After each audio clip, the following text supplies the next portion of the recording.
Hello बच्चा party. क्या हाल चाल, कैसे हो आप सारे के सारे बच्चे। बहुत बहुत स्वागत है आप सभी बच्चों का आपके अपने यूट्यूब चैनल के ऊपर जिसका नाम है फिजिक्स मैन। और मैं उम्मीद करता हूँ आप सभी बच्चे एकदम स्वस्थ एकदम मस्त होंगे और पूरे जोश पूरी एनर्जी के साथ में अपनी नीट और जेई मेंस की तैयारियों के अंदर व्यस्त होंगे, राइट। सो आप सभी को पता है मैं ये लेक्चर्स एक सीक्वेंस के अंदर अपलोड कर रहा हूँ। टारगेट है दिसंबर से पहले पहले आप लोगों को नीट और जेई मेंस का पूरा सिलेबस प्रोवाइड करवाना मेरे अंदाज में। मेरा अंदाज जो कि बच्चों के लिए बहुत ज़्यादा हेल्पफुल है, क्योंकि उसमें बच्चों की जो मेन प्रॉब्लम है उसका सॉल्यूशन उनको मिलता है कि फिजिक्स समझ में तो आती है, साथ ही साथ में एवरेज बिलो एवरेज बच्चा भी फिजिक्स के न्यूमेरिकल सॉल्व करने लगता है और न्यूमेरिकल्स काफ़ी ज़्यादा मात्रा में उससे सॉल्व भी होने लग जाते हैं। ये मेरा फीडबैक है पिछले 10-12 साल का जो मेरा एक्सपीरियंस है ऑफलाइन इंडस्ट्री का। तो उसी एक्सपीरियंस को जो अक्सर बच्चे मुझे कहते हैं और बहुत अधिक संख्या में कहते हैं कि सर आपका फिजिक्स का पढ़ाने का तरीका, आपका फिजिक्स का पढ़ाने का फ्लो अलग है। ठीक है भाई, अलग तो है, अलग अलग होता है सबका, लेकिन इफेक्टिव है। बहुत कम समय में फिजिक्स का सिलेबस कंप्लीट हो जाता है और हर एक बच्चा आपसे पढ़ने के बाद में न्यूमेरिकल सॉल्व करने का कॉन्फिडेंस कहीं ना कहीं उसके अंदर जगता है। तो सोचा यार कि चलो ठीक है यार, फिर अपने बेस्ट वर्जन ऑफ लेक्चर्स मुझे बनाने चाहिए और उसको यूट्यूब के ऊपर उपलब्ध करवाना चाहिए, राइट। सो इसी क्रम में आगे बढ़ते हुए हम स्टार्ट करने जा रहे हैं chapter number 7।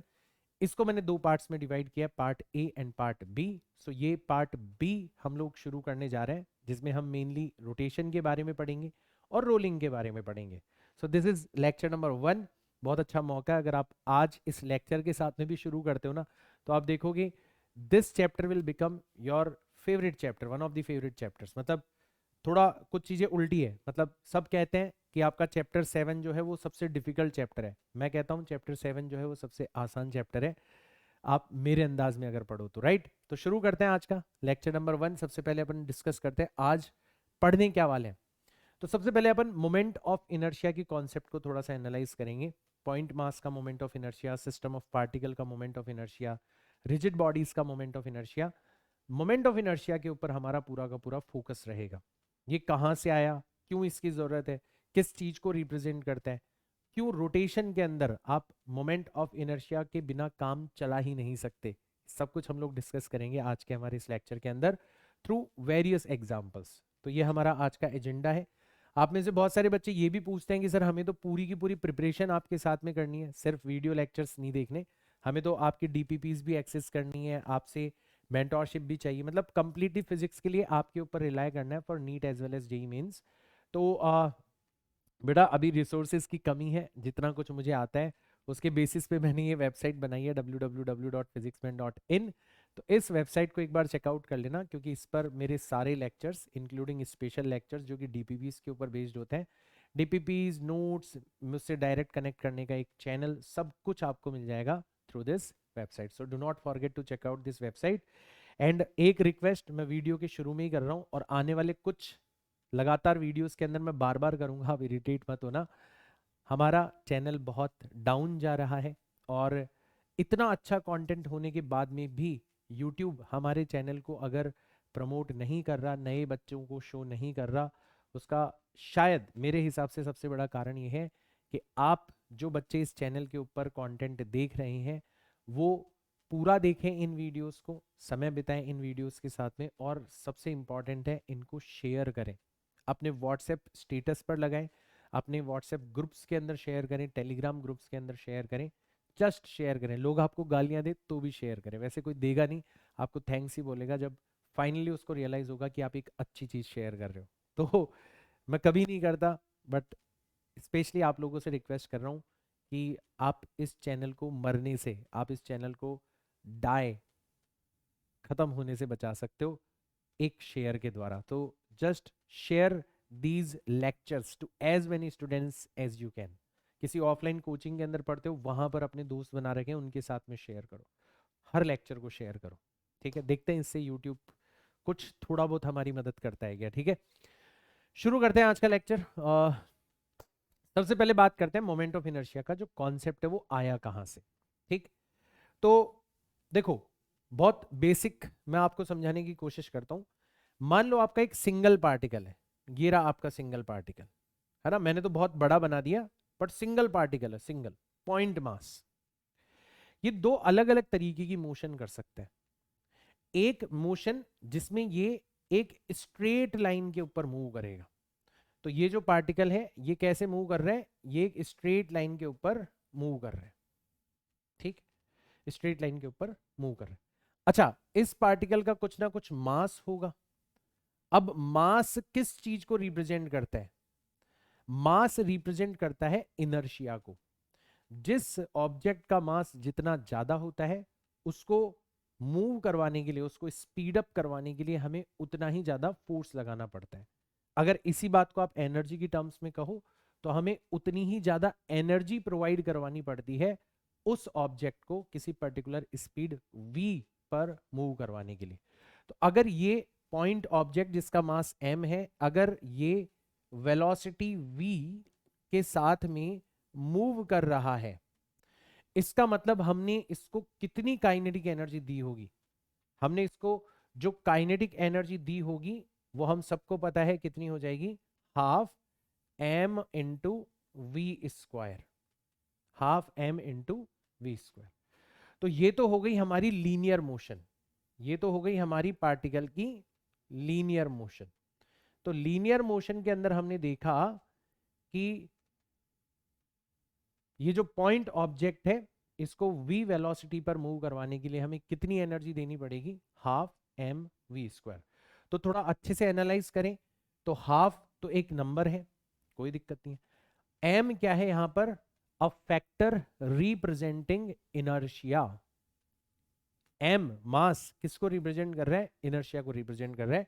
And this squared quantity represents a factor which represents state of motion. भाई वेलोसिटी किसको रिप्रेजेंट करती है, मोशन को रिप्रेजेंट करती है। तो ऐसे आपका काइनेटिक एनर्जी का एक्सप्रेशन यहां पर बन रहा है, ठीक। अब अगर आपका ये जो सेम ऑब्जेक्ट है, ये सेम ऑब्जेक्ट अगर instead of moving on a straight line, अगर ये किसी एक्सिस के अबाउट, ये एक एक्सिस है, ठीक है, तो ये आपका फिक्स्ड एक्सिस हो गया, फिक्स्ड एक्सिस हो गया। तो अब आपका ये जो ऑब्जेक्ट है ये इस फिक्स्ड एक्सिस के अबाउट क्या कर रहा है, ये फिक्स्ड एक्सिस के अबाउट रोटेट कर रहा है। मतलब आपने इसको क्या करा, आपने इसको आर लेंथ की रस्सी से बांध दिया, तो आपने इसको आर लेंथ की रस्सी से बांध दिया और आप इसको क्या करने लग गए, इस एक्सिस के चारों तरफ घुमाने लग गए, ठीक है। तो ऐसे आपने इसको क्या करना स्टार्ट कर दिया, रोटेट करना स्टार्ट कर दिया, ठीक है। ऐसी भी इसकी एक मोशन हो सकती है। अब जब रोटेशन होता है ना, तो रोटेशन में जो मोशन वाला पार्ट है, ये जो घूम रहा है गोल गोल गोल गोल, ये किसके द्वारा रिप्रेजेंट किया जाता है, ये रिप्रेजेंट किया जाता है एंगुलर वेलोसिटी के द्वारा। किसके द्वारा, एंगुलर वेलोसिटी के द्वारा। क्योंकि यहां पर ये मैटर नहीं कर रहा कि पार्टिकल कितना दूर जा रहा है, वो तो गोल गोल गोल गोल घूम रहा है।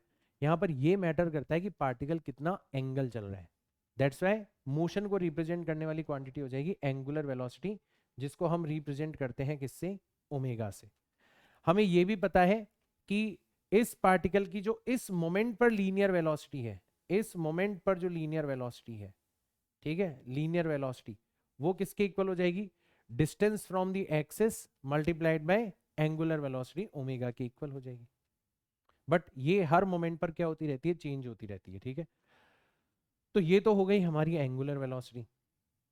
अब अगर कोई हमसे पूछे कि बताओ अगर आपका ये पॉइंट मास रोटेट कर रहा है तो इसकी काइनेटिक एनर्जी कितनी होगी, तो हम तो भोले भाले आदमी, हम तो वही काम करेंगे जो हमें सिखाया गया है, half into mass multiplied by linear velocity का स्क्वायर।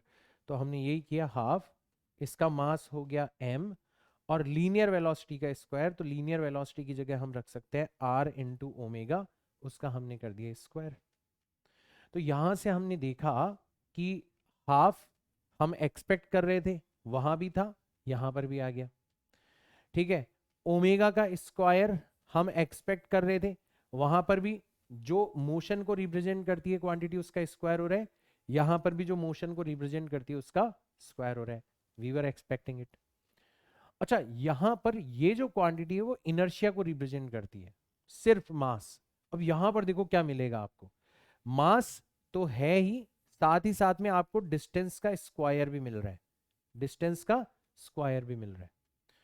तो अब आपने देखा कि रोटेशन के केस में ये जो क्वांटिटी आपको मिल रही है, ये वाली जो क्वांटिटी आपको मिल रही है, मास इनटू डिस्टेंस का square, this quantity represents inertia, this quantity represents inertia with respect to rotation.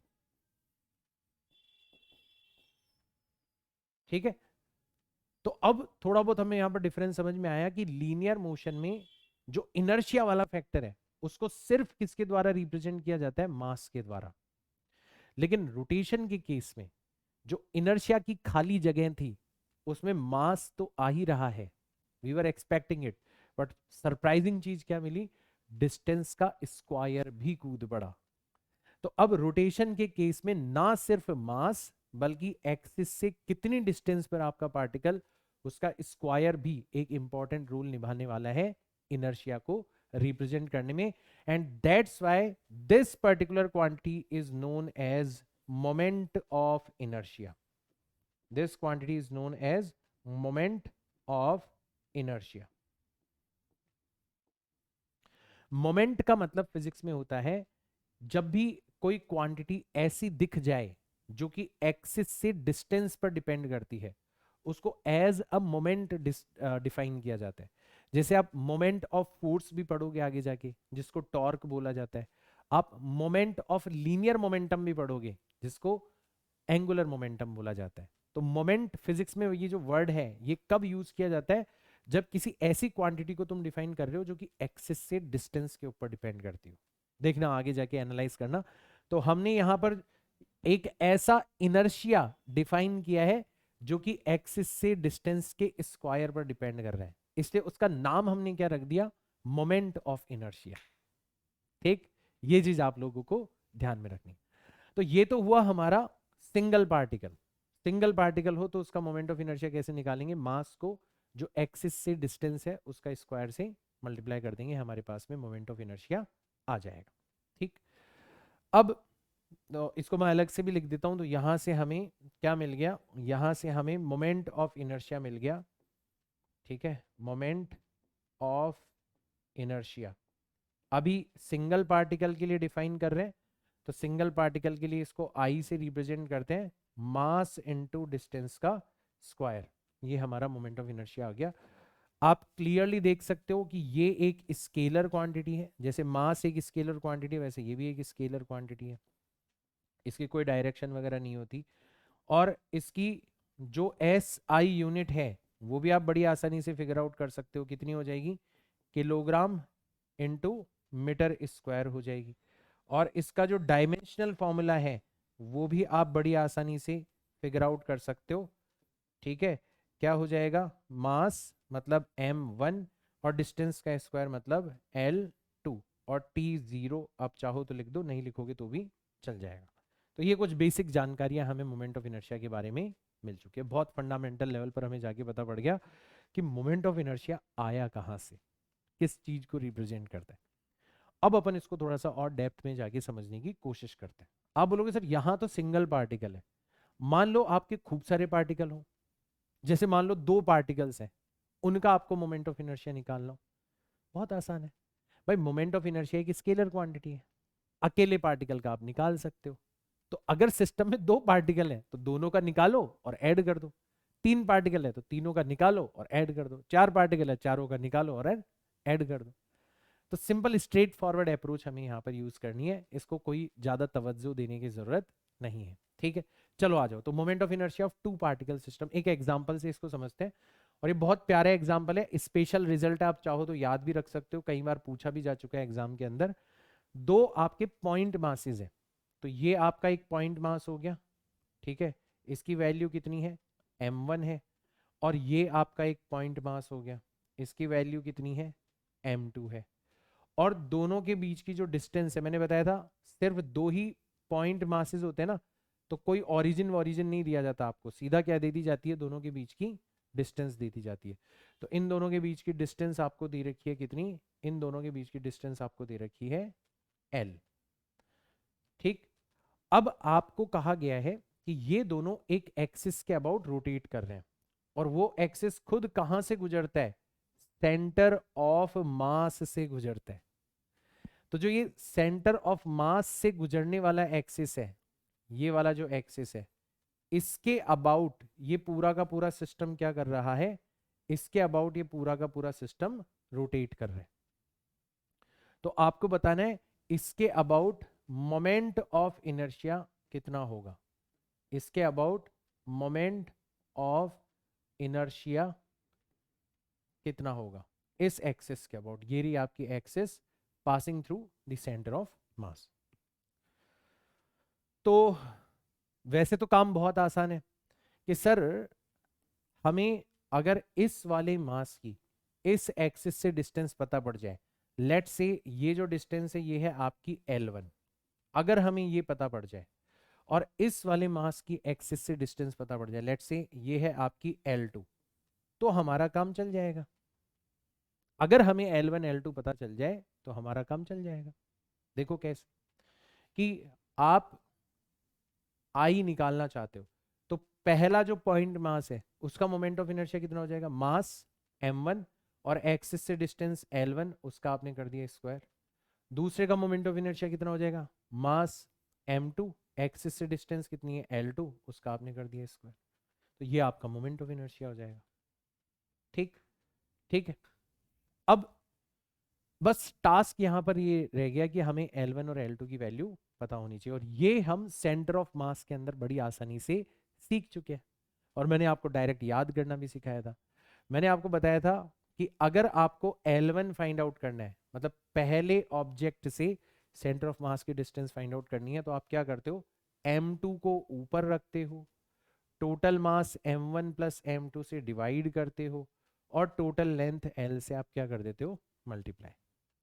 Similarly आप L2 फाइंड आउट कर सकते हो, कैसे, m1 को ऊपर रखो, total mass m1 plus m2 से डिवाइड करो, और टोटल लेंथ L से कर दो मल्टीप्लाई। और ये आपको डायरेक्ट पता है क्योंकि हम सेंटर ऑफ मास के अंदर स्पेशल रिजल्ट के तौर पर इसको याद कर चुके हैं। तो बस ये वैल्यूज हमें रखनी है। तो हमारा जो मोमेंट ऑफ इनर्शिया है वो हो जाएगा m1 multiplied by m2 square divided by m1 plus m2 whole square multiplied by length squared, और यहाँ पर आ जाएगा m2 multiplied by m1 square divided by m1 plus m2 whole square multiplied by length L का square. अब इसको हमें solve करना है, तो जो जो चीजें कॉमन आ रही है वो अपन कॉमन ले लेते हैं यहाँ पर। तो हमने देखा कि एक तो नीचे m1 प्लस m2 का होल स्क्वायर जो है वो कॉमन आ रहा है, ठीक है। और ऊपर भी देखो m1 यहाँ पर भी है, m1 यहाँ पर भी है, तो ये कॉमन आ गया। m2 यहाँ पर भी है, यहाँ पर भी है, तो m2 भी कॉमन आ गया। लेंथ का स्क्वायर यहाँ पर भी है, यहाँ पर भी है, तो लेंथ का स्क्वायर भी यहाँ पर क्या आ गया, कॉमन आ गया।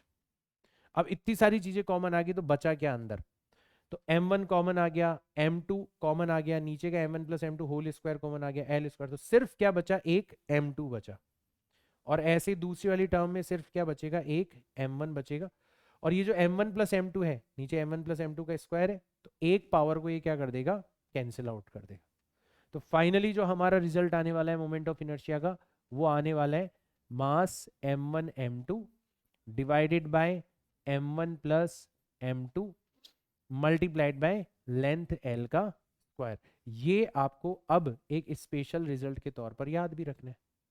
भाई यही न्यूमेरिकल की फॉर्म में पूछा जा सकता है, आपको m1 m2 की न्यूमेरिकल वैल्यूज दी जा सकती है, दोनों के बीच की डिस्टेंस दी जा सकती है। अल्टीमेटली ये चीज आपके काम आ सकती है। तो दो निशाने एक तीर से हमने मारे हैं। हमने मल्टीपल पॉइंट मासेस का मोमेंट ऑफ इनर्शिया निकालना भी सीख लिया, और साथ ही साथ में हमारा ये एक स्पेशल केस भी हो गया। ठीक है, आसान है, कोई दिक्कत नहीं है। चलो बहुत बढ़िया। अब चलते हैं, इसको थोड़ा और जनरलाइज करते हैं कि मान लो सर बहुत सारे पार्टिकल्स हो, ठीक है, तब मोमेंट ऑफ इनर्शिया कैसे निकालेंगे। अब इसमें कुछ स्पेसिफिक बचा नहीं है, मतलब ये तो बहुत आसान चीज हो गई कि सर आपने बता तो दिया यार, क्या बार बार बता रहे हो कि बस अलग अलग पार्टिकल्स का मोमेंट ऑफ इनर्शिया निकाल के ऐड करना है, बस इसमें है क्या, मतलब कुछ भी तो नहीं है। लेकिन फिर मैं आपको आगाह करना चाहूंगा कि जहां पर फिजिक्स में आपको प्रोसेस सिंपल नजर आती है ना, वहां पे पता है दिमाग लगाने वाले क्या करते हैं, आपकी पुरानी क्लासेस की नॉलेज को या पुराने चैप्टर की नॉलेज को कहीं ना कहीं मिक्स करने की कोशिश करते हैं, जैसे इस एग्जाम्पल के अंदर मैं करने वाला हूँ। मोमेंट ऑफ इनर्शिया निकालने वाला पार्ट बहुत आसान है, लेकिन वहां तक पहुंचने के लिए तुम्हें पिछले क्लासेस या पिछले चैप्टर्स की नॉलेज होनी चाहिए। देखते हैं, देखो कितना इंटरेस्टिंग क्वेश्चन आपसे पूछा जा सकता है। तो हुआ ये, इस एग्जाम्पल के अंदर आपको 3 मासेस दे रखे हैं, 3 दे रखे हैं, ठीक है। और पहला जो मास है ना m1, वो आपको दे रखा है 1 किलोग्राम। दूसरा मास जो है m2, वो आपको दे रखा है 2 किलोग्राम, ठीक है। और तीसरा मास जो है m3, वो आपको दे रखा है 3 किलोग्राम दे रखा है। ऐसे आपको 3 मासेस दे रखे हैं, और तीनों अभी कहां पर रखे हुए हैं, वो लोकेशन दे रखी है इनकी, अभी कहां पर है इस टाइम पर, ठीक है ना। तो पहला वाला जो मास है वो रखा हुआ है 1,2,-1 पर। दूसरा वाला मास जो है वो रखा हुआ है 2,2,-1 पर। और तीसरा वाला मास रखा हुआ है 2,1,-2 पर रखा हुआ है। ऐसे ये तीनों पार्टिकल्स रखे हुए हैं, ठीक। आपको पूछा गया है कि अब अगर ये रोटेट करना स्टार्ट कर दें, अब रोटेट किसके अबाउट करेंगे, तो वो आपको कहा जा सकता है क्वेश्चन के अंदर। तो आपसे उसी रोटेशन के कॉन्टेक्स्ट में पूछा गया है कि find moment of inertia, moment of inertia MOI, ठीक है, ठीक है, with respect to question number 1 X axis, question number 2 Y axis, and question number 3 Z axis. इन तीनों एक्सिस के अबाउट अगर ये सिस्टम रोटेट करना स्टार्ट कर दे, पहले वाले केस में एक्स एक्सिस के अबाउट, दूसरे में वाई एक्सिस के अबाउट, और तीसरे में जेड एक्सिस के अबाउट अगर रोटेशन स्टार्ट हो जाए, तो बताओ मोमेंट ऑफ इनर्शिया कितना होगा। अब वैसे तो क्वेश्चन बहुत सिंपल है कि सर अलग अलग मोमेंट ऑफ इनर्शिया निकाल के ऐड करना है, लेकिन मोमेंट ऑफ इनर्शिया निकालने के लिए तुम्हें जिस एक्सिस के अबाउट रोटेशन हो रहा है उससे डिस्टेंस निकालनी पड़ेगी। और ये जो डिस्टेंस निकालने वाला काम है, ये आप में से बहुत सारे लोगों को नहीं आता होगा। इसके लिए आपको जाना पड़ेगा 9th क्लास के अंदर, जब आप कोऑर्डिनेट ज्योमेट्री पढ़ते थे, वहां पर आप डिस्टेंस निकालना सीखते थे।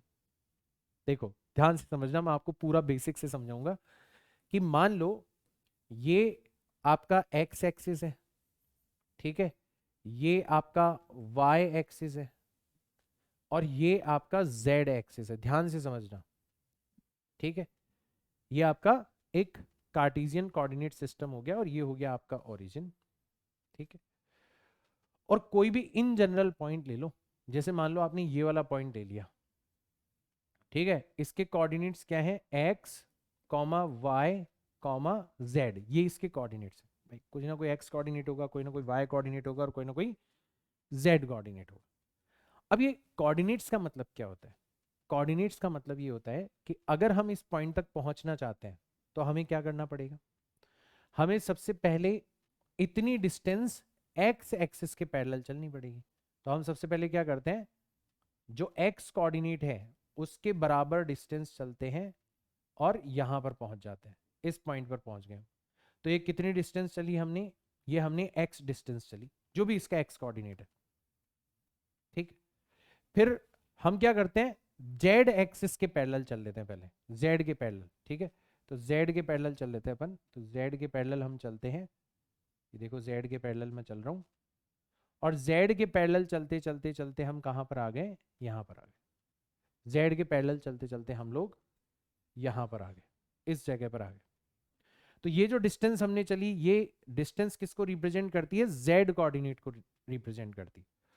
और अल्टीमेटली तो हमें इस पॉइंट पर पहुंचना है, तो अब अपन वाई एक्सिस के पैरेलल चलेंगे। अब अपन किसके पैरेलल चलेंगे, देखो वाई एक्सिस के पैरेलल चल रहे हैं, तो वाई एक्सिस के पैरेलल चलेंगे, तो हम लोग फाइनली कहां पर पहुंच जाएंगे, y डिस्टेंस ट्रेवल करने पर हम लोग पहुंच जाएंगे हमारे पॉइंट पर। यही तो होता था कार्टेशियन कोऑर्डिनेट सिस्टम। ठीक, अब आप नोटिस करो कि अगर मुझे इस पॉइंट की सपोज करो y एक्सिस से डिस्टेंस निकालनी है, तो डिस्टेंस कैसे निकालूंगा मैं क्या करूंगा, इससे y एक्सिस के ऊपर एक परपेंडिकुलर ड्रॉ करूंगा। तो यहां से मैंने क्या करा, यहां से मैंने एक परपेंडिकुलर इस तरीके से ड्रॉ किया। ठीक है, 3 डायमेंशनल डायग्राम है। तो ये हो जाएगी मेरी डिस्टेंस फ्रॉम y एक्सिस। अच्छा, एक बात बताओ, अगर ये वाली लाइन और ये वाली लाइन पैरेलल है तो मैं इस पॉइंट से इसकी डिस्टेंस निकालूं या इस पॉइंट से इसकी डिस्टेंस निकालूं, बात बराबर होगी ना भाई। मुझे इन दोनों लाइंस के बीच की डिस्टेंस निकालनी है। वैसे डायग्राम में भी आपको दिख रहा होगा। तो मैं ये वाली डिस्टेंस निकालूं या ये वाली डिस्टेंस निकालूं, ये दोनों डिस्टेंसेस क्या हो जाएंगी, आपस में बराबर हो जाएंगी। दोनों डिस्टेंसेस आपस में क्या हो जाएंगी, इक्वल हो जाएंगी। तो अगर मुझे इस पॉइंट की y एक्सिस से डिस्टेंस निकालनी है तो मैं इस वाली डिस्टेंस को निकालने की बजाय ये वाली डिस्टेंस भी निकाल सकता हूं। और ये वाली डिस्टेंस निकालना आसान है क्योंकि ये हमारा एक साइड हो गया, ये यहां पर 90 डिग्री का एंगल बन रहा है। ठीक है, तो ये हो गया हमारा बेस, ये हो गया हमारा परपेंडिकुलर और ये हो गया हाइपोटेनस। तो इसकी वैल्यू कितनी आ जाएगी, रूट के अंदर आ जाएगी x square plus Z square. तो आपको एक पैटर्न मिल गया, पैटर्न मिल गया कि जो एक्स एक्सिस से डिस्टेंस होती है अगर हमें वो निकालनी है, जैसे y एक्सिस से डिस्टेंस हमने निकाली तो किस किस का स्क्वायर हुआ, y को छोड़ के बाकी दोनों का। तो ये पैटर्न पकड़ो, अगर x एक्सिस से डिस्टेंस निकालनी है तो x को छोड़ के बाकी दोनों का हम क्या कर देंगे, स्क्वायर। अगर z से हमें डिस्टेंस निकालनी है तो z को छोड़ के बाकी दोनों का हम लोग क्या कर देंगे, स्क्वायर कर देंगे। तो अब हमें पता पड़ गया कि अगर हमें किसी पॉइंट की डिस्टेंस फ्रॉम x एक्सिस निकालनी हो, डिस्टेंस फ्रॉम x एक्सिस अगर हमें निकालनी हो तो हम x को छोड़ के बाकी दोनों का स्क्वायर कर देंगे। तो ये हो जाएगा y square plus Z square. अगर हमें डिस्टेंस फ्रॉम y एक्सिस निकालनी हो तो हम y को छोड़ के बाकी दोनों का स्क्वायर कर देंगे। तो ये हो जाएगा X square plus Z square का होल रूट।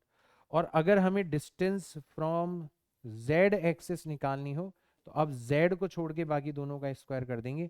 तो ये हो जाएगा X square plus Y square.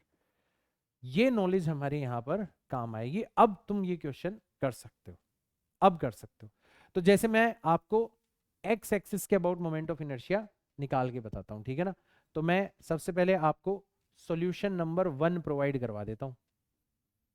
ठीक है, सॉल्यूशन नंबर 1, मैं आपको moment of inertia, moment of inertia about x axis निकाल के सिखाता हूं एक बार के लिए। तो इसके लिए मुझे क्या चाहिए होगा, मास तो है, मुझे एक्स एक्सिस से डिस्टेंस चाहिए होगी। तो अगर मुझे मोमेंट ऑफ इनर्शिया निकालना है तो मैं कैसे निकालूंगा, मास कितना है मेरा, तो इसका नाम रख दिया मैंने आई एक्स। मैं एक्स एक्सिस के अबाउट निकाल रहा हूं। तो मास कितना होगा एक्स एक्सिस, तो पहले का मास कितना है 1 किलोग्राम। और इसकी एक्स एक्सिस से डिस्टेंस कितनी होगी, तो मैंने क्या बताया था, एक्स को छोड़ के बाकी दोनों का स्क्वायर कर दो। तो आपने क्या करा, रूट के अंदर 2 का स्क्वायर कर दिया और -1 का स्क्वायर कर दिया और ये हो गई आपकी डिस्टेंस। तो इस डिस्टेंस का आपने फर्दर स्क्वायर कर दिया। भाई यही तो होता है ना, मास मल्टीप्लाइड बाय डिस्टेंस का स्क्वायर। और डिस्टेंस हम निकालना सीख चुके हैं। ठीक, फिर आगे आ जाओ, दूसरा वाला मास कितना है 2 किलोग्राम। डिस्टेंस कितनी हो जाएगी, रूट के अंदर 2 का स्क्वायर प्लस -1 का स्क्वायर जो कि हो जाएगा 1। ठीक है, और इसका हम फर्दर क्या कर देंगे, स्क्वायर कर देंगे। आप डायरेक्ट भी लिख सकते हो, है ना, यहां पर 2 के स्क्वायर की जगह आप डायरेक्ट 4 भी लिख सकते हो। ठीक है, यहां पर 4 भी लिख सकते हो। और ऐसे आप तीसरे वाले ऑब्जेक्ट का निकाल लो। तीसरे का मास कितना है 3 किलोग्राम है और इसकी एक्स एक्सिस से डिस्टेंस कितनी हो जाएगी, 1 का स्क्वायर 1 और -2 का स्क्वायर कितना हो जाएगा, 4 हो जाएगा। इसका हम कर देंगे फर्दर स्क्वायर।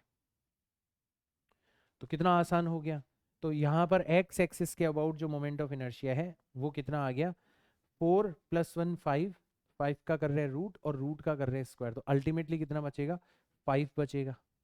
ठीक है, यहाँ पर भी वही √5 है, अल्टीमेटली उसका स्क्वायर कर रहे हैं तो 5 बचेगा, 5 को 2 से मल्टीप्लाई करेंगे तो कितना आ जाएगा, 10 आ जाएगा। और यहाँ पर भी वही √5 है, उसका स्क्वायर कर रहे हैं तो 5 बचा, 5 को 3 से मल्टीप्लाई करेंगे तो कितना आ जाएगा, 15, 520 और 10 हो जाएगा हमारा 30 किलोग्राम इंटू मीटर स्क्वायर, ये हो जाएगा हमारा आंसर। तो अब आप आसानी से कर लोगे, आप वाई एक्सिस के अबाउट भी मोमेंट ऑफ इनर्शिया निकाल लोगे और आप जेड एक्सिस के अबाउट भी मोमेंट ऑफ इनर्शिया आसानी से निकाल लोगे, कर लोगे, कोई दिक्कत नहीं होनी चाहिए इसके अंदर। ठीक है, तो ये जो दोनों क्वेश्चंस हैं ये मैं आपको दे रहा हूं होमवर्क के तौर पर। ठीक है, तो मैं इसी डायग्राम को कॉपी कर लेता हूँ, इसी क्वेश्चन को कॉपी कर लेता हूँ और जो रिमेनिंग 2 पार्ट्स हैं वो मैं आपको क्वेश्चन के तौर पर दे देता हूँ। होमवर्क आप खुद से सॉल्व करोगे तो आपका कॉन्फिडेंस बढ़ जाएगा। ठीक है ना, तो ये मैं नेक्स्ट पेज के ऊपर कॉपी करके आपको होमवर्क के लिए दे देता हूँ। ठीक है, चलो आ जाओ।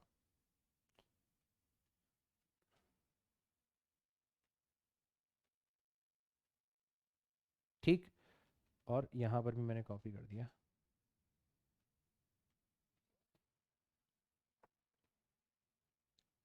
तो ये वाला पार्ट जो है ये आपको करना है, मैं बाकी सारे पार्ट्स डिलीट कर देता हूँ यहाँ पर। तो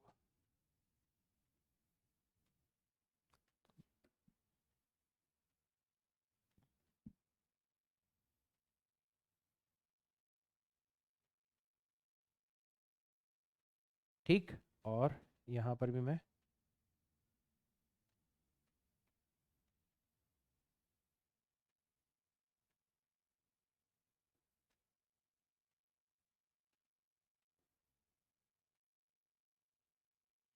ठीक है, तो ये आप खुद से कर लेना। ठीक है, सेम क्वेश्चन है, ये वाई एक्सिस के अबाउट और जेड एक्सिस के अबाउट आपको खुद से निकालना है। तो moment of inertia about Y axis ये मैं आपको दे रहा हूं होमवर्क, खुद से निकालने की कोशिश करना। ठीक है, और moment of inertia about Z axis ये भी मैं आपको दे रहा हूं होमवर्क। सॉल्यूशन आपको मिल जाएगा इस स्लाइड के अंदर, है ना, आप तो खुद से ट्राई करना इन क्वेश्चंस को, फिर सॉल्यूशन भी आपको यहीं पर मिल जाएगा, आप आंसर चेक कर सकते हो। तो एक तो हो गया हमारा ये कि यार अब हम, अगर हमें पॉइंट मासेस दिए हुए हो, वो कहीं भी रखे हुए हो, कहीं भी, हम किसी भी एक्सिस के अबाउट मोमेंट ऑफ इनर्शिया निकाल सकते हैं।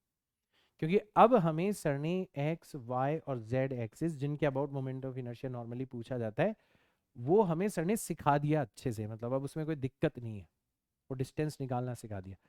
अब देखो ये तो है नीट की बात और जेई मेंस की बात।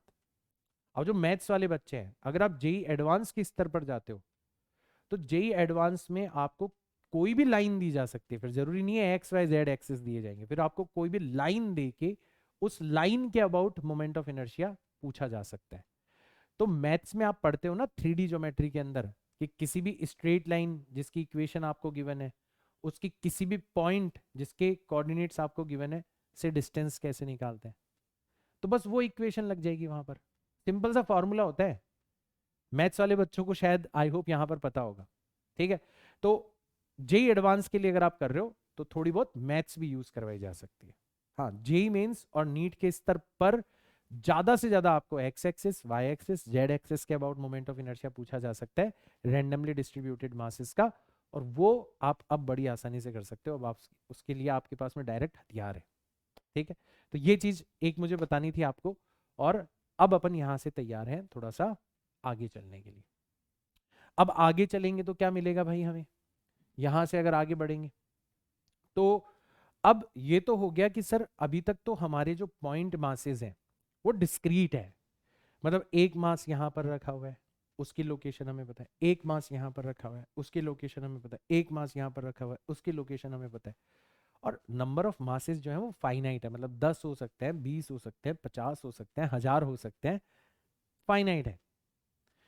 अगर हम किसी रेगुलर शेप्ड रिजिड बॉडी के बारे में बात करें, जैसे मान लो हमारा ये पेन, अब इस पेन के अंदर तो इनफाइनाइट पॉइंट मासेस होंगे भाई, इनफाइनाइट पॉइंट्स होंगे ना इसके अंदर। तो अगर आप हर पॉइंट मास का मोमेंट ऑफ इनर्शिया निकाल के उसको ऐड करने की कोशिश करोगे तो आपका पूरा जीवन गुजर जाएगा, क्योंकि आपको इनफाइनाइट टर्म्स को क्या करना पड़ेगा, ऐड करना पड़ेगा।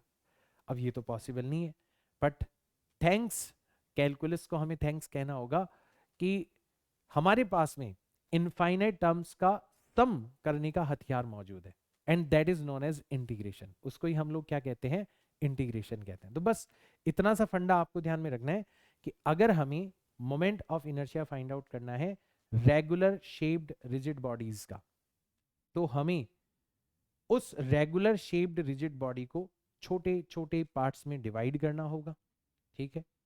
और हर पार्ट इतना छोटा होगा कि उसको पॉइंट मास माना जा सके। उसका हम मोमेंट ऑफ इनर्शिया निकालेंगे, और जो भी मोमेंट ऑफ इनर्शिया आएगा उसका हम क्या कर देंगे, इंटीग्रेशन। अब इस पूरी की पूरी प्रोसेस को मैं आपको एक एग्जाम्पल के साथ में समझाने की कोशिश करूंगा, एंड आई होप ये जो एग्जाम्पल है ना, ये आपके दिमाग में बिल्कुल अच्छे से फिट हो जाएगा। फिर आपको कभी भी इस तरीके की प्रॉब्लम से घबराहट नहीं होगी। सिंपल प्रॉब्लम लेते हैं, फिर एक और प्रॉब्लम लेंगे, पर आपको अच्छे से सिखाऊंगा मैं ये चीज, ठीक है ना। तो फॉर एन एग्जाम्पल, मान लो हमें एक रॉड दी हुई है। क्या दी हुई है, रॉड। तो ये रही हमारी एक रॉड, थिन रॉड है, मतलब इसकी जो मोटाई है वो तो नेग्लिजिबल है। तो ये एक हमें क्या दे रखी है, रॉड दे रखी है, ठीक। अब ये जो रॉड है इसका मास हमें दे रखा है, कितना है, कैपिटल एम। और इसकी लेंथ हमें दे रखी है, कितनी है, कैपिटल एल है। और एक्सिस हमें दे रखा है जिसके अबाउट हमें moment of inertia find out करना है। तो एक्सिस इसके सेंटर ऑफ मास से पास हो रहा है, मतलब बिल्कुल बीचों बीच से पास हो रहा है, ठीक। और इसके अबाउट हमें मोमेंट ऑफ इनर्शिया, इसके अबाउट हमें moment of inertia find out करना है। ये हमें प्रॉब्लम दे दी गई। तो वो पॉइंट मास वाला तरीका तो फेल हो गया, क्योंकि यहां पर इनफाइनाइट पॉइंट मासेस होंगे इसके अंदर, वो तरीका तो फेल हो गया। तो अब हम क्या करेंगे, इंटीग्रेशन का यूज करेंगे। तो जैसे हमने क्या करा, हमने सबसे पहले रेफरेंस के तौर पर यहां से x डिस्टेंस पर, यहां से x डिस्टेंस पर एक छोटा सा टुकड़ा ले लिया, एक छोटा सा एलिमेंट ले लिया। ये क्या लिया है हमने, एलिमेंट लिया, ठीक है। So this is non edge element, elemental mass बोला जाता है इसको, ठीक है, एलिमेंट बोलते हैं। तो इसकी लेंथ कितनी है, इसकी लेंथ बहुत छोटी है, तो उसको अपन लिखते हैं dx। और इसका मास कितना है, ये भी बहुत छोटा है, तो इसको अपन लिखते हैं dm। और इसका मोमेंट ऑफ इनर्शिया कितना है, ये भी बहुत छोटा कंट्रीब्यूशन होगा, इसको अपन लिखते हैं di। तो ये छोटा सा एलिमेंट हमने लिया। अब सबसे पहले तो हम क्या करेंगे, सबसे पहले तो हम इस एलिमेंट का moment of inertia find out करेंगे। तो उसके लिए हमें एलिमेंट का मास फाइंड आउट करना पड़ेगा, ठीक है। तो सबसे पहले आपने क्या करा, मास ऑफ एलिमेंट निकाला। ये जो छोटा सा एलिमेंट लिया है ना, आपने इसका मास निकाला, कितना है सर, dm। कैसे लिख सकते हैं सर इसको, तो टोटल मास हमें दे रखा है m, टोटल लेंथ हमें दे रखी है l। So this quantity is known as linear mass density, mass per unit length. और आपको कितनी लेंथ का मास लेना है, एलिमेंट की लेंथ कितनी है, dx। तो आप इसको dx से क्या कर दोगे, मल्टीप्लाई कर दोगे। ये बिल्कुल वैसा ही है जैसे आपसे कोई कहे कि 10 पेन 100 रुपए में आते हैं, बताओ 5 पेन कितने रुपए में आएंगे। तो आप पहले 100 को 10 से डिवाइड करोगे ताकि आपको एक पेन की प्राइस पता पड़ जाए, फिर उसको आप 5 से मल्टीप्लाई कर दोगे। सेम चीज आपने यहां पर करी, टोटल मास को टोटल लेंथ से डिवाइड किया, फिर जितनी लेंथ का आपको मास चाहिए उससे आपने क्या कर दिया, मल्टीप्लाई कर दिया, ठीक है भाई साहब। अच्छा, अब हम क्या निकाल सकते हैं, अब हम moment of inertia of element निकाल सकते हैं, about about about given axis. जो भी एक्सिस हमें दे रखी है उसके अबाउट हम मोमेंट ऑफ इनर्शिया निकाल सकते हैं। तो इसका नाम हमने रखा है di, और ये कितना हो जाएगा, तो मास कितना है आपका, दिस वन, तो एक बार के लिए तो मैं dm लिख देता हूं। और इसकी एक्सिस से डिस्टेंस कितनी है, आप बोलोगे सर x, तो एक्सिस से जो भी डिस्टेंस है उसका हमने क्या कर दिया यहाँ पर, स्क्वायर कर दिया, तो dm multiplied by x square हो गया। और अब हमें क्या करना है, अब हमें net moment of inertia find out करना है। तो नेट मोमेंट ऑफ इनर्शिया अगर हमें फाइंड आउट करना है, तो अब हम सम करने की बजाय किसका यूज करेंगे, इंटीग्रेशन का। ये जो हमने डी निकाला है इसका हम लोग क्या कर देंगे, इंटीग्रेशन कर देंगे। चलो करते हैं। तो डी की जगह क्या रखा जा सकता है, डी की जगह रखा जा सकता है एक्स स्क्वायर, ठीक है आगे लिख लिया। dm की जगह क्या लिखा जा सकता है, m अपॉन एल, क्योंकि ये कांस्टेंट है तो मैंने इसको बाहर निकाल लिया, और मल्टीप्लाइड बाय dx। अब क्योंकि जो इंटीग्रेशन बच रहा है वो x के रिस्पेक्ट में हो रहा है, तो अब हम ये देखेंगे कि जो हमने एलिमेंट लिया है वो कहां से कहां लिया जा सकता है। तो आप x इज इक्वल टू 0 पर भी ले सकते हो एलिमेंट, आप x is equal to minus L by two पर भी ले सकते हो, और आप x is equal to plus L by two पर भी ले सकते हो। इस पॉइंट की लोकेशन क्या है, x is equal to minus L by two, और इस पॉइंट की लोकेशन क्या है, x is equal to plus L by two. तो यहां से लेके यहां तक अगर आप छोटे छोटे छोटे छोटे एलिमेंट लेते जाओगे तो आपकी पूरी की पूरी रॉड बन जाएगी, और उसी को आपको सम करना है। तो आप लिमिट कहां से कहां लगाओगे, माइनस एल बाय टू से लेके प्लस एल बाय टू तक आप लिमिट लगा दोगे।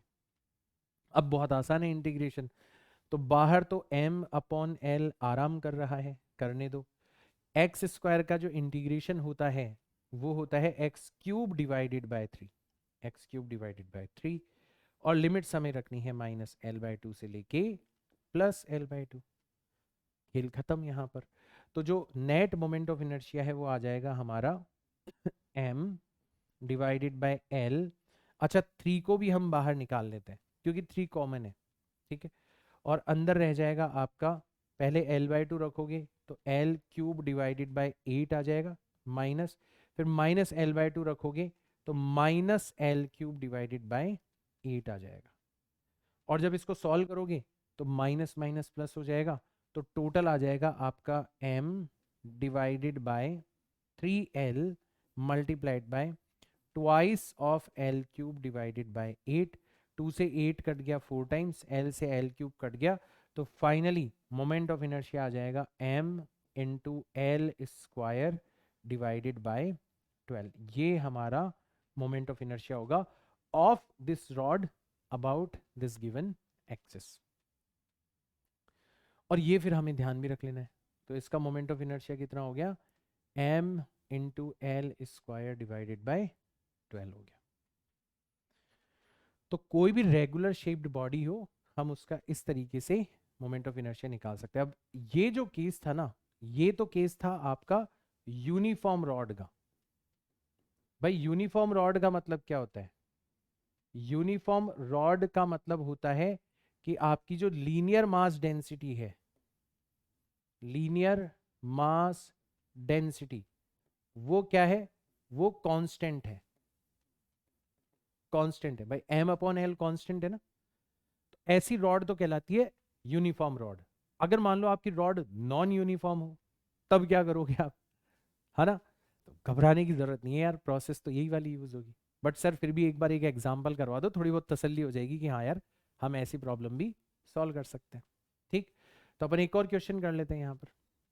ठीक, तो अब की बार आपको नॉन यूनिफॉर्म रॉड दे रखी है, क्या दे रखी है, नॉन यूनिफॉर्म रॉड दे रखी है। ठीक है, अच्छा नॉन यूनिफॉर्म रॉड दे रखी है तो फिर तो इसकी लीनियर मास डेंसिटी का वेरिएशन दे रखा होगा। तो इसकी जो लीनियर मास डेंसिटी है उसका वेरिएशन आपको दे रखा है कि जो लेमडा है वो कितनी है, वो है ए एक्स प्लस बी, इतनी है। मतलब कोई भी वेरिएशन दे दिया जाएगा यहाँ पर, आपको एक्स के रिस्पेक्ट में वेरिएशन दे दिया, इतना किलोग्राम पर मीटर है आपकी linear mass density, mass per unit length. ठीक है, अच्छा ये भी आपको दे रखा है कि जो रॉड का वन एंड है वो कहां पर है, at x is equal to 0, मतलब ओरिजिन पर है, और अदर एंड जो है ना, वो कहां पर है, वो है आपका x is equal to L पर, मतलब रॉड की टोटल लेंथ कितनी है, कैपिटल एल है। ठीक, तो ये चीज आपको दे रखी है। अब आपसे पूछा गया है कि बताओ find moment of inertia, moment of inertia about axis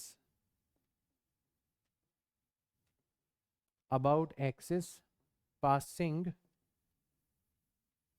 through the origin and perpendicular to the rod। इसके अबाउट आपको moment of inertia find out करना है। तो ऐसी कुछ प्रॉब्लम आपको दे रखी है, तो स्टेप्स तो आपको पता ही है, तो हम तो उन्हीं स्टेप्स को फॉलो करेंगे। तो स्टेप नंबर 1 क्या था कि सबसे पहले हमें एलिमेंट, ठीक है, सबसे पहले हमें एलिमेंट, इसका मास सबसे पहले हमें क्या करना है, डिफाइन करना है। तो जो एलिमेंट का मास है, ठीक है, dm, वो कितना हो जाएगा, linear mass density lambda multiplied by element की लेंथ कितनी होती है, dx, तो लेमडा को हमने किससे मल्टीप्लाई कर दिया, dx से मल्टीप्लाई कर दिया। लेमडा की जगह आप क्या रख सकते हो, जो भी वेरिएशन दे रखा है, ax प्लस बी, इसको हमने किससे मल्टीप्लाई कर दिया, dx से मल्टीप्लाई कर दिया। ये हो गया हमारा एक काम। ठीक, फिर हम क्या करते थे, एलिमेंट का मोमेंट ऑफ इनर्शिया निकालते थे। तो एलिमेंट का मोमेंट ऑफ इनर्शिया कितना होगा, तो ये जो एलिमेंट है ये एक्सिस से एक्स डिस्टेंस पर होगा, और एक्सिस ओरिजिन पर है, तो डिस्टेंस वहां से कितनी हो गई, एक्स। डायग्राम बनाने की जरूरत नहीं, आप डायरेक्ट फिगर आउट कर सकते हो। तो आपका जो एलिमेंट का मोमेंट ऑफ इनर्शिया हो जाएगा वो हो जाएगा dm, ये तो हो गया मास, मल्टीप्लाइड बाय एक्सिस से डिस्टेंस मान लेते हैं x, उसका हमने कर दिया स्क्वायर। dm की जगह आप क्या रख सकते हो, आप रख सकते हो ax plus b, x square भी यहां पर लिख दो और dx भी यहां पर लिख दो। तो dm की जगह आपने ax plus b multiplied by dx लिख दिया। और अब आपको सीधा सीधा ये पता पड़ गया कि यार ये जो di है इसका इंटीग्रेशन करना है, और वेरिएबल कौन है, x, तो x के रिस्पेक्ट में इंटीग्रेशन करना है। तो आप नेट मोमेंट ऑफ इनर्शिया भी निकाल सकते हो, कितना हो जाएगा, तो नेट मोमेंट ऑफ इनर्शिया अगर आप निकालोगे तो i निकालने के लिए आपको क्या करना पड़ेगा, इंटीग्रेशन ऑफ di करना पड़ेगा। di कितना है आपका, ये है आपका ax cube plus b x square multiplied by dx, मैंने एक्स स्क्वायर से अंदर मल्टीप्लाई कर दिया। अब x कहां से कहां वेरी हो रहा है, तो रॉड की शुरुआत कहां से हो रही है, 0 से, और अंत कहां पर हो रहा है, l पर। तो 0 से l तक हमें क्या करना है, इसका इंटीग्रेशन करना है। बस अब तो आसान है। तो यहां पर मोमेंट ऑफ इनर्शिया i कितना मिलेगा हमें, तो चलो इंटीग्रेशन करते हैं। तो ये हो जाएगा a एक्स क्यूब का इंटीग्रेशन हो जाएगा x की पावर 4 डिवाइडेड बाय 4, और यहाँ पर आ जाएगा b एक्स स्क्वायर का इंटीग्रेशन हो जाएगा एक्स क्यूब डिवाइडेड बाय 3, और फिर हम यहाँ पर लिमिट रख देंगे फ्रॉम 0 टू l। तो फाइनली हमारा आंसर आ जाएगा a इंटू एल की पावर 4 डिवाइडेड बाय 4, ठीक है, plus b into L cube divided by 3। This will be और आंसर, ये आ जाएगा हमारा आंसर, इतना हो जाएगा हमारा मोमेंट ऑफ इनर्शिया। तो इस तरीके से हम लोग मोमेंट ऑफ इनर्शिया निकाल सकते हैं, कोई दिक्कत ही नहीं है इसके अंदर, तो कोई दिक्कत नहीं है। ठीक है, तो आई होप आपको ये पूरी की पूरी कैलकुलेशन, ये स्टेप्स वगैरह अब अच्छे से समझ में आ गए होंगे। अब इसके अंदर आपको कोई भी दिक्कत नहीं होनी चाहिए। ठीक है, तो ये तो हुआ कि सर इंटीग्रेशन का यूज कैसे होगा।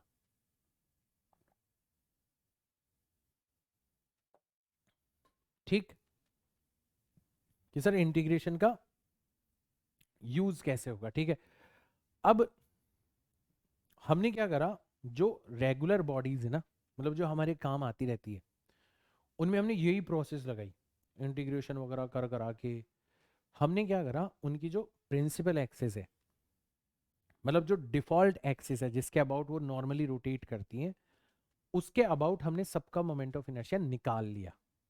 अब वो वाला पार्ट आपकी सिलेबस से हटा दिया गया है, थैंक गॉड। ठीक है, तो अब आपको क्या करना है, आपको मैं कुछ बॉडीज दे रहा हूं और उनका फॉर द गिवन एक्सिस मैं मोमेंट ऑफ इनर्शिया आपको बता रहा हूं, आपको याद रख लेना है, बस एक बार के लिए याद रख लेना है। फिर उसका यूज कैसे करना है वो अपन सीखेंगे हमारे नेक्स्ट लेक्चर के अंदर। ठीक है, तो ये अपन एक काम कर लेते हैं और फिर हम तैयार हैं हमारी नेक्स्ट लेक्चर के लिए। ठीक है ना, तो मैं एक पेज और ऐड कर लेता हूँ यहाँ पर सबसे पहले तो, क्योंकि मैंने पेजेस कम लिए थे। ठीक है, तो इसको हमने कर लिया डुप्लीकेट और यहाँ पर हमने कर दिया इसको गायब। तो कुछ एग्जाम्पल्स मैं आपको बता रहा हूँ, वो आपको डायरेक्ट ध्यान रख लेना है। कौन कौन से हैं, जैसे एक रॉड का एग्जाम्पल तो ऑलरेडी अपन देख ही चुके हैं। ठीक है, तो हमारा जो केस नंबर 1 है दैट इज यूनिफॉर्म रॉड, वो तो हम देख ही चुके हैं। ठीक है, कि ये आपकी एक यूनिफॉर्म रॉड है और इसका सेंटर ऑफ मास और इसकी लेंथ की जो परपेंडिकुलर एक्सिस है, इसके अबाउट हम लोग मोमेंट ऑफ इनर्शिया देख चुके हैं। आई कितना होता है, एम मास इंटू लेंथ का स्क्वायर डिवाइडेड बाय 12 होता है, ये तो हम देख ही चुके हैं। जो दूसरा केस है वो और इंटरेस्टिंग है, ये है आपका यूनिफॉर्म रिंग। ठीक है, या फिर आप यूं कह सकते हो यूनिफॉर्म हॉलो सिलेंडर। ठीक है, ये हमारे लिए और भी इंटरेस्टिंग केस है भाई। आप या तो रिंग ले सकते हो, तो ये हो गई आपकी रिंग। ठीक है, या फिर आप पूरा का पूरा हॉलो सिलेंडर ले सकते हो, तो ये हो गया आपका हॉलो सिलेंडर। या फिर आप कटा फटा सिलेंडर भी ले सकते हो जिसका कुछ हिस्सा जो है वो चूहों ने कतर दिया हो, ऐसा भी ले सकते हो। जैसे मान लो कि यहां तक तो था, फिर उसके बाद में ऐसे ये वाला हिस्सा जो है इसका कट गया। ठीक है, ऐसा आपका रेगुलर शेप्ड का सिलेंडर था, बट इस बेचारे की हालत जो है वो चूहों ने कतर के खराब कर दी। ठीक है, इस तरीके का ऐसा आप सिलेंडर भी ले सकते हो। अब इन तीनों ही केसेस में क्या है कि जो आप एलिमेंट लोगे ना, जैसे मान लो इसको आप छोटे छोटे छोटे टुकड़ों में डिवाइड करोगे, तो कोई सा भी टुकड़ा ले लो, उसकी जो डिस्टेंस होगी ना एक्सिस से वो फिक्स होगी। वो किसके बराबर हो जाएगी, वो रेडियस के बराबर हो जाएगी। सेम चीज यहां पर है, आपका हॉलो सिलेंडर है, तो इस सिलेंडर को अगर आप छोटे छोटे मासेस के अंदर डिवाइड करोगे, तो आप देखोगे हर एलिमेंट की जो डिस्टेंस है वो कितनी हो जाएगी, रेडियस के बराबर हो जाएगी। और सेम चीज यहां पर है कि आप कोई सा भी टुकड़ा लोगे, इसकी डिस्टेंस जो होगी वो एक्सिस से कितनी होगी, वो सेम होगी, रेडियस के बराबर होगी। तो आप ये एग्जाम्पल लो या ये एग्जाम्पल लो या फिर ये एग्जाम्पल लो, फर्क नहीं पड़ता। आप जो भी एलिमेंट ले रहे हो उसकी डिस्टेंस हमेशा फिक्स है, दैट इज रेडियस। तो जब आप इंटीग्रेशन करोगे तो सिर्फ डीएम का इंटीग्रेशन होगा, जो डिस्टेंस का स्क्वायर है, मतलब जो रेडियस का स्क्वायर है, वो तो कांस्टेंट होने की वजह से बाहर आ जाएगा। और डीएम का इंटीग्रेशन का मतलब क्या होता है, टोटल मास। तो टोटल मास हमें दिया हुआ होगा कैपिटल एम, तो हम इसका मोमेंट ऑफ इनर्शिया भी बता सकते हैं, कितना हो जाएगा, I is equal to total mass into radius का स्क्वायर। इसका मोमेंट ऑफ इनर्शिया भी बता सकते हैं, I is equal to total mass into radius का स्क्वायर। और इसका मोमेंट ऑफ इनर्शिया भी बता सकते हैं, I is equal to total mass into radius का स्क्वायर। कितना आसान है। तो इन तीनों केसेस में आपका मोमेंट ऑफ इनर्शिया कितना हो जाएगा, एम इंटू रेडियस का square, total mass into radius का स्क्वायर। ठीक, ऐसे ही आपका तीसरा केस ले लो, तो तीसरे केस में आप क्या लोगे, यूनिफॉर्म डिस्क लोगे अब की बार, या फिर इसकी जगह आप क्या ले सकते हो, या फिर इसकी जगह आप यूनिफॉर्म सॉलिड सिलेंडर भी ले सकते हो, सॉलिड सिलेंडर भी ले सकते हो, वो उसी का एक्सटेंशन है। ठीक है, तो या तो आप यूनिफॉर्म डिस्क ले लो, तो ये हो गई आपकी यूनिफॉर्म डिस्क।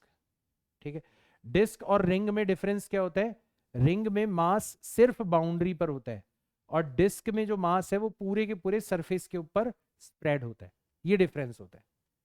ठीक है, तो ये आपका प्रिंसिपल एक्सिस हो गया जो कि इसके सेंटर से पास होता है, इसके प्लेन के परपेंडिकुलर है, और इसके अबाउट इसका जो मोमेंट ऑफ इनर्शिया होगा वो आपको ध्यान रखना है, I is equal to mass into radius का स्क्वायर डिवाइडेड बाय 2 हो जाएगा। सेम चीज आप सिलेंडर के लिए डिफाइन कर सकते हो। तो अब की बार आपने सॉलिड सिलेंडर, तो सॉलिड सिलेंडर कैसे बनाओगे भाई, आप खूब सारी डिस्क लेके ही तो बनाओगे ना, एक के ऊपर एक के ऊपर एक के ऊपर डिस्क रखते चले जाओ, आपका कौन सा शेप बन जाएगा, सॉलिड सिलेंडर बन जाएगा। तो इसको सॉलिड दिखाने के लिए मैं ऐसे इसको भर देता हूँ, ये देखो सॉलिड सिलेंडर, ऐसा दिखाने के लिए इसको मैंने भर दिया। और इसका मोमेंट ऑफ इनर्शिया निकालोगे इसकी प्रिंसिपल एक्सिस के अबाउट, तो कितना निकल के आएगा इसका मोमेंट ऑफ इनर्शिया, तो इसका मोमेंट ऑफ इनर्शिया भी सेम निकल के आएगा, I is equal to m into r square divided by 2। ठीक है, तो ये तीसरा केस है जो कि आपको ध्यान में रखना है। चौथा केस बहुत काम आने वाला है आपके, and that is hollow sphere, hollow sphere. ठीक है, तो ये आपका एक हॉलो स्फीयर हो गया, और इसकी जो मेन एक्सिस है जिसको डायामेट्रिक एक्सिस भी बोला जाता है, डायामेट्रिक। ठीक है, कोई सी भी ले लो, कोई सा भी डायमीटर ले लो आप, जैसे आपने ये वाली एक्सिस ले ली। ठीक है, तो इसके अबाउट इसका मोमेंट ऑफ इनर्शिया कितना होगा ये आपको ध्यान रखना है, इसके अबाउट इसका मोमेंट ऑफ इनर्शिया हो जाएगा I is equal to 2 divided by 3 multiplied by mass into radius का स्क्वायर। और लास्ट केस जो कि आपको ध्यान में रखना है, केस नंबर 5। ठीक है, इसको अपन कहेंगे सॉलिड स्फीयर।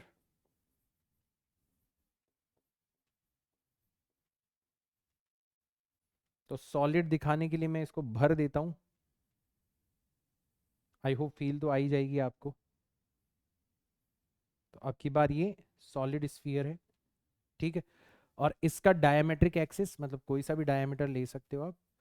ठीक है, ये 3 डायमेंशनल शेप है बाय द वे, ध्यान रखना। ठीक है ना, तो इसके अबाउट जो मोमेंट ऑफ इनर्शिया होगा वो हो जाएगा आपका I is equal to 2 divided by 5 mr square. अब ये सब आपको याद होने चाहिए। सर याद करके क्या फायदा मिलेगा वो मैं आपको बताऊंगा अपनी नेक्स्ट क्लास के अंदर।